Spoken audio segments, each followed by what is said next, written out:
Lebih lengkap tentang manuver politik Kaesang usai berucap ingin berkomunikasi dengan Puan Maharani, sudah ada analis politik Universitas Al-Azhar Indonesia, Ujang Komarudin. Selamat sore Kang Ujang, apa kabar? Bangsa. Kang Ujang, kalau kita melihat kompetisi politik antara PDIP dan juga keluarga Joko Widodo, akankah pertemuan antara Puan dan Kaesang ini mungkin terjadi, Kang? Kalau saya sih melihatnya agak sulit, agak berat ya pertemuan antara Pak Jokowi dengan Ibu Mega. Itu sesuatu yang lain. Jikapun ada pertemuan antara Kaesang dengan Mbak Puan. Ya Kaesang dengan Mbak Puan bukanlah representasi dari PDIP. Ya katakanlah PDIP itu tetap Ibu Mega. Dan dalam konteks itu ya saya sih melihat pertemuan Kaesang dengan Mbak Puan itu bagus-bagus saja. Positif-positif saja. Tetapi apakah ini menjadi bridging, jembatan pertemuan yang lebih besar ya, kekuatan antara Jokowi dengan Ibu Mega, saya rasa agak sulit, agak berat. Ini yang harus dipisahkan, harus dibedakan antara pertemuan Kaesang dengan Mbak Puan nanti seandainya ketemu dengan pertemuan Pak Jokowi dengan Ibu Megawati.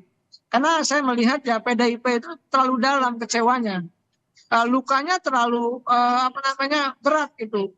Oleh karena itu saya melihat pertemuan antara Pak Jokowi dengan Ibu Mega itu ya hanya sekedar angan-angan untuk saat ini. Biasanya misalkan ketika Lebaran tidak ada, pasca Pilpres pun tidak ada pertemuan. Bahkan ingin membangun membuat lembaga bersama gitu ya, calon-calon mantan presiden dikumpulkan oleh Pak Prabowo gitu ya. Itu juga tidak terjadi gitu. Jadi saya melihat kalau pertemuan antara Mbak Puan dengan Kaesang is okay, is no problem, tidak ada masalah, itu sesuatu yang positif. Tetapi kalau kita rangkai ya pertemuan berikutnya gitu antara Pak Jokowi dengan Mbak Puan, kalau saya melihatnya hanya saat ini hanya sekedar angan-angan gitu, hanya sekedar cita-cita, hanya sekedar kemauan yang sulit untuk bisa terrealisasikan.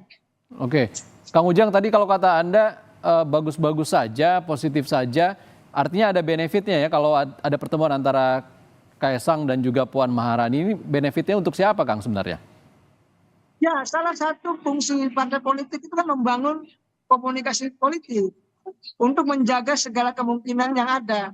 Nah, kalau kita lihat konstruksi politik kita, ini kan biasanya yang kawan berteman dengan kawan, yang lawan berteman dengan lawan.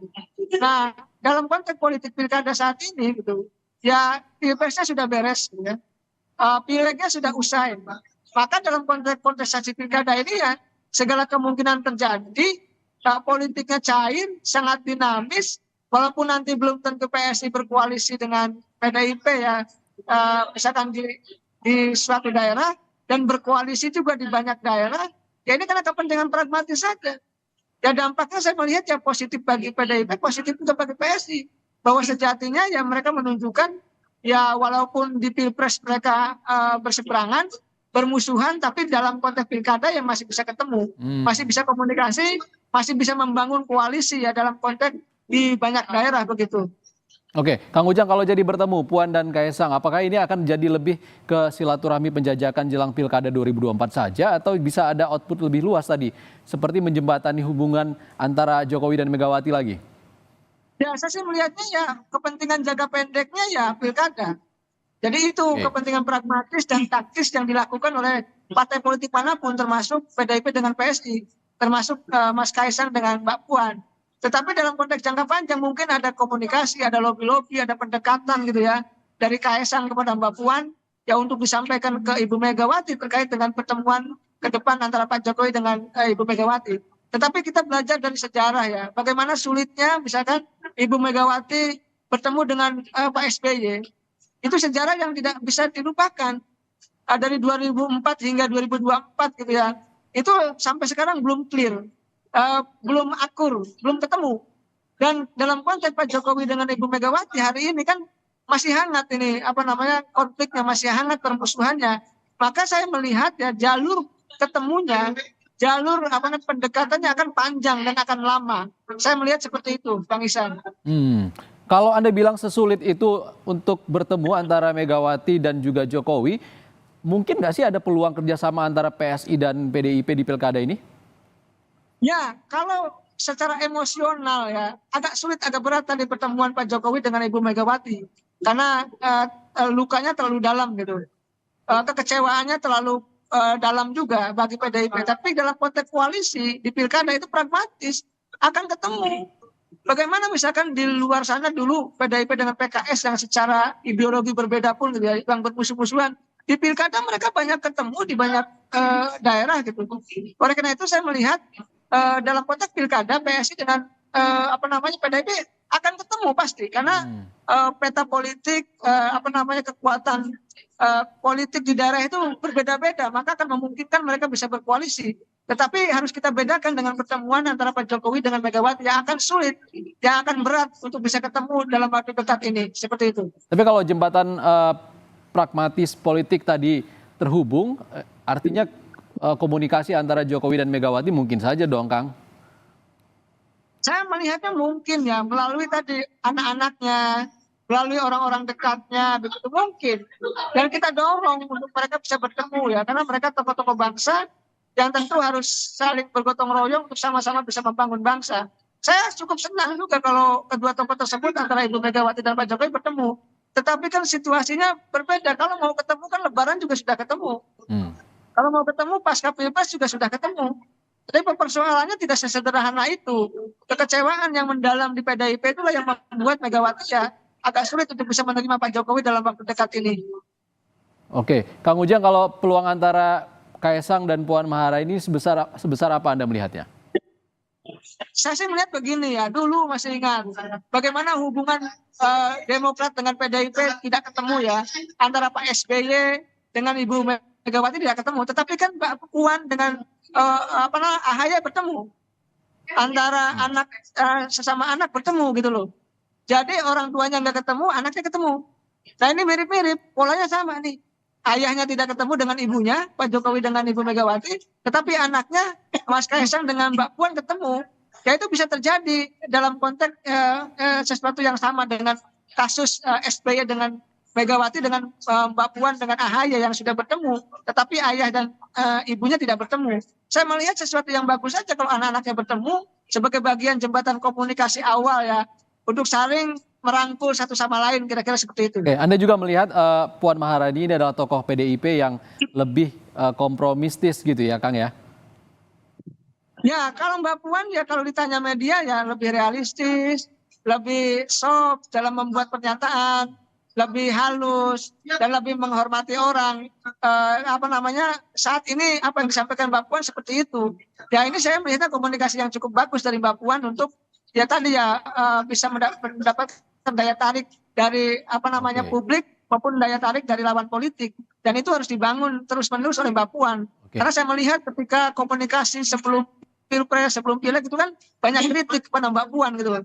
Mungkin hari ini gaya komunikasinya sudah berubah, maka ya saya melihat ada sesuatu perubahan positif yang terjadi di Mbak Puan, dan itu bagus ya, ingin bertemu Kaisang. Dan ini menjadi sesuatu yang positif saja bagi kepentingan masyarakat yang lebih luas.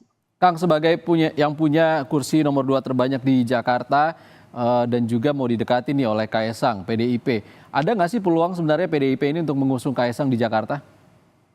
Saya mengatakan agak berat kalau Jakarta. Ya, saya banyak berkomunikasi juga dengan beberapa petinggi PDIP. Kelihatannya agak sulit kami mendukung Kaisang. Ya memang semua ketentuannya, semua keputusannya ada pada tangan Ibu Megawati. Dan kalau kita lihat dari konstruksi ya pikiran Ibu Megawati yang kalau kita misalkan sedikit membaca berdasarkan pengalaman kekecewaan PDIP di Pilpres yang lalu ya, maka di Jakarta kelihatannya PDIP agak sulit untuk bisa menerima Kaisang atau mendukung Kaisang. Komunikasi oke, katakanlah bersilaturahmi oke, tapi soal dukungan mungkin lain lagi begitu. Oke, tapi belum ada, Kang, sampai saat ini belum ada nama yang digadang-gadang akan jadi cagup dari PDIP untuk Pilkada Jakarta nanti. Anda membacanya siapa kira-kira? Ya, saya agak sulit membaca ya, karena begini, yang kuat itu kan Anies, incumbent, elektabilitasnya tinggi. PDIP berharap kan mendampingi Anies, kadernya gitu. Kenapa tidak muncul lebih besar ya di udara atau di publik gitu? Karena memang saya melihat figur-figur yang ditawarkan oleh PDIP hari ini masih kalah oleh elektabilitas Anies. Maka sedang mencari ya figur-figur yang cocok, yang pas untuk katakanlah kalau bisa melawan Anies ya melawan. Kalau tidak bisa ya bergandengan gitu loh. Jadi memang saat ini PDIP masih mengintip, masih pasang kuda-kuda untuk bisa melihat, menilai, mencari figur yang pas, yang cocok, baik dari kader internal maupun tokoh lain, ya untuk agar bisa menang di DKJ begitu. Tapi kan sudah ada beberapa partai yang tegas nih Kang Ujang, seperti PKS dan juga PKB yang mengusung Anies misalnya. Mungkin Anda melihatnya lebih berat kemana? Apakah mungkin mengusung Anies atau justru Kaisang Pangarep? Ya kalau kita kalkulasi secara politik ya, tadi soal kekecewaan politik pada Jokowi, maka kalau realistis ya PDIP itu mendukung ya Anies, walaupun Anies ya dianggap lawan politik juga di pemilu yang lalu, tetapi kan kekecewaannya tidak mendalam kepada Anies, tidak sampai emosional. Tapi kalau Pak Jokowi kan PDIP kecewa sangat dalam karena Pak Jokowi kader PDIP tapi tidak mendukung PDIP, kader PDIP tapi tidak memenangkan PDIP. Kan ini yang menjadi pertimbangan Megawati untuk saya melihatnya agak sulit, agak berat mendukung Kaisang begitu. Tapi belum ada statement yang konkret nih antara PDIP dan juga Anies Baswedan nih, walaupun sempat ada kode-kode seperti itu, PDIP menarik atau juga Anies menarik dari pernyataan Puan Maharani. Anda melihatnya seperti apa komunikasi yang harusnya dibangun antara dua belah pihak ini, Kang Ujang? Ya, kan saya melihat begini, Anies itu kan figur yang kuat, maka ya didukung oleh banyak partai. PKB dukung gitu ya, PDIP juga arah-arahnya bisa mendukung. Tentu kalau kita lihat kesalahannya adalah Anies dipaketkan oleh PKS. Calonnya sudah ada wakilnya dari PKS, ini yang membuat partai tidak mau. Saya melihat kalau ke Anies yes, ke Sohibul Imannya no gitu loh. Maka ini kan dalam konteks ini PDIP mengukur, maka kalau calonnya dipasangkan dengan Sohibul Iman ya tidak mau. Kalau dipasangkan misalkan dengan kadernya gitu ya dari PDIP, tentu PDIP mau Anies dengan misalkan kader PDIP siapa. Tentu ini kalkulasinya masih kalkulasi spekulatif ya, masih dinamis, masih segala kemungkinan bisa terjadi dalam pilkada daerah khusus Jakarta nanti begitu. Kalau PKS kan tentu aja dia nggak mau dong kalau bukan kadernya, misalnya karena dia pemilik kursi terbanyak di Jakarta mungkin. Saya rasa akan kompromi-kompromi ya. Ketika PKS mempaketkan Anies dengan Sohibul Iman dan belum mendapatkan dukungan 20%, belum ada dukungan partai-partai yang lain, maka akan realistis. Maka akan membuka diri juga untuk bisa mendapatkan dukungan kuota 20% itu. Karena kalau PKS kekeh gitu ya, bersandarkan pada paket pasangan Anies dengan Sohibul Iman, maka ketika tidak ada partai yang mendukung, dia tidak akan bisa berlayar. Daripada tidak bisa berlayar ya bisa jadi komposisi wakil gubernur atau calon wakil gubernur bisa berubah. Dan ini masih terus dinamis, masih terus berkembang hingga menjelang pendaftaran di 27 hingga 29 Agustus nanti. Iya, belum ada sebenarnya pasangan yang konkret, masih ada nama-nama yang muncul juga seperti Kaisang Babah Alun misalnya, Kang Ujang, yang juga baru saja muncul namanya. Anda melihat ada kemungkinan nggak sih 3 poros terjadi pada Pilkada Jakarta nanti? Ya sangat mungkin. Ya logikanya begini. Di daerah yang kandidatnya ada yang kuat atau incumbent-nya kuat seperti Anies, maka calonnya akan semakin kecil, Bang, akan semakin sedikit. Tetapi daerah-daerah yang kandidatnya itu banyak ada yang tidak kuat gitu ya, itu rata, maka kandidatnya akan banyak, karena akan saling mengalahkan. Jadi ya realistis saja memang kalau ada 2 pasangan atau 3 pasangan, karena memang ada kandidat yang kuat di situ begitu. Itu analisa saya, Bang. Baik, kita akan melihat seperti apa dinamika politik ke depannya jelang Pilkada November 2024 mendatang.